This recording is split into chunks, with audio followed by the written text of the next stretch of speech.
Penyidik Polda Metro Jaya memanggil orang tua Ayu Ting Ting untuk diperiksa sebagai saksi soal kasus dugaan penghinaan oleh pemilik akun Instagram @gundik_empaeng alias Kartika Damayanti. Orang tua Ayu Ting Ting, Abdul Rozak dan Umi Kalsum hadir di Polda Metro Jaya sekitar pukul 10.40, Selasa, tanggal 12 Oktober tahun 2021.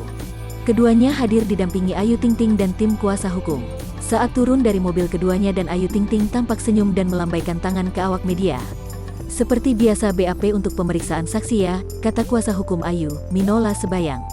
Alhamdulillah doain aja ya sehat mas. Alhamdulillah sehat, timpal Ayu Ting Ting.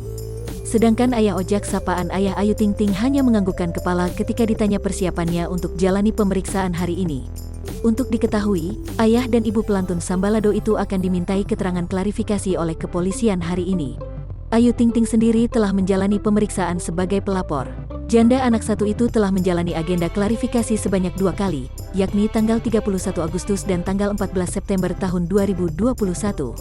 Diberitakan sebelumnya, Ayu Ting Ting melaporkan hatersnya atas dugaan penghinaan ke Polda Metro Jaya pada tanggal 20 Agustus tahun 2021.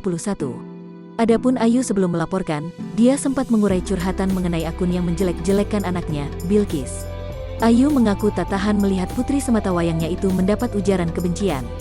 Sementara itu, orang tua Ayu Ting Ting, Umi Kalsum dan ayah Rozak sebelumnya sempat menyambangi rumah orang tua KD di Bojonegoro, Jawa Timur.